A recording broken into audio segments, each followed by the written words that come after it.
मेरा नास्तिकतावाद कोई अभी हाल की उत्पत्ति नहीं है। मैंने तो ईश्वर पर विश्वास करना तब छोड़ दिया था जब मैं एक अप्रसिद्ध नौजवान था। कम से कम एक कॉलेज का विद्यार्थी तो ऐसी किसी अनुचित अहंकार को नहीं पाल पोस सकता था जो उसे नास्तिकता की ओर ले जाए। यद्यपि मैं कुछ अध्यापकों का चहेता था तथा कुछ अन्य को मैं अच्छा नहीं लगता था, पर मैं कभी भी बहुत मेहनती अथवा पढ़ाकू विद्यार्थी नहीं रहा। अहंकार जैसी भावना में फंसने का कभी कोई मौका ही न मिल सका। मैं तो एक बहुत लज्जालू स्वभाव का लड़का था जिसकी भविष्य के बारे में कुछ निराशावादी प्रकृति थी। मेरे बाबा, जिसके प्रभाव में मैं बड़ा हुआ, एक रूढ़िवादी आर्य समाजी थे। एक आर्य समाजी और कुछ भी हो, नास्तिक तो नहीं होता। अपनी प्राथमिक शिक्षा पूरी करने के बाद मैंने डीएवी स्कूल लाहौर में प्रवेश लिया और पूरे 1 साल उसके छात्रावास में रहा। वहाँ सुबह और शाम की प्रार्थना के अतिरिक्त मैं घंटों तक गायत्री मंत्र जपा करता था। उन दिनों मैं पूरा भक्त था। बाद में मैंने अपने पिता के साथ रहना शुरू किया। जहाँ तक धार्मिक रूढ़िवादिता का प्रश्न है, वो एक उदारवादी व्यक्ति हैं। उन्हीं की शिक्षा से मुझे स्वतंत्रता के ध्येय के लिए अपने जीवन को समर्पित करने की प्रेरणा मिली। किंतु वे नास्तिक नहीं हैं। उनका ईश्वर में दृढ़ विश्वास है। वे मुझे प्रतिदिन पूजा प्रार्थना के लिए प्रोत्साहित करते रहते थे। इस प्रकार से मेरा पालन पोषण हुआ। असहयोग आंदोलन के दिनों में राष्ट्रीय कॉलेज में प्रवेश लिया।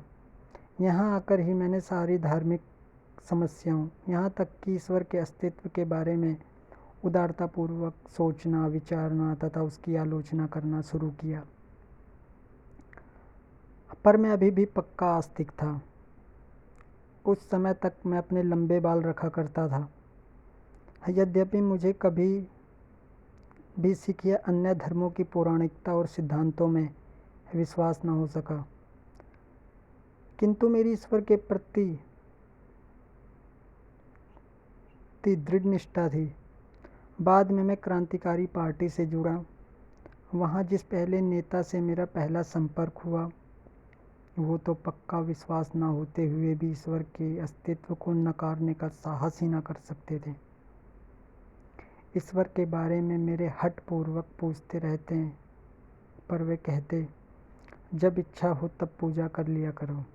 ये नास्तिकता है जिसमें साहस का अभाव है। दूसरे नेता जिनके मैं संपर्क में आया, पक्के श्रद्धालु आदरणीय कामरेड सचिंद्रनाथ सान्याल, आजकल काकोरी षड्यंत्र केस के सिलसिले में आजीवन कारावास भोग रहे हैं। उनकी पुस्तक बंदी जीवन ईश्वर की महिमा का जोर जोर से गान है। उन्होंने उसमें ईश्वर के ऊपर प्रशंसा के पुष्प रहस्यात्मक वेदांत के कारण बरसाए हैं। 28 जनवरी 1925 को पूरे भारत में जो रिवॉल्यूशनरी क्रांतिकारी पर्चा बांटा गया था, वो उन्हीं के बौद्धिक श्रम का परिणाम है। उसमें सर्वशक्तिमान और उसकी लीला एवं कार्यों की प्रशंसा की गई। मेरा ईश्वर के प्रति अविश्वास का भाव क्रांतिकारी दल में भी प्रस्फुटित नहीं हुआ था। काकोरी के सभी 4 शहीदों ने अपने अंतिम दिन भजन प्रार्थना में गुजारे। राम प्रसाद बिस्मिल एक रूढ़िवादी आर्य समाजी थे। समाजवाद तथा साम्यवाद में अपने बृहद अध्ययन के बावजूद राजेंद्र लाहिड़ी उपनिषद एवं गीता के श्लोकों के उच्चारण की अपनी अभिलाषा को दबा न सके। मैंने उन सब में सिर्फ एक ही व्यक्ति को देखा जो कभी प्रार्थना नहीं करता था और कहता था, दर्शन शास्त्र मनुष्य की दुर्बलता अथवा ज्ञान के सीमित होने के कारण उत्पन्न होता है।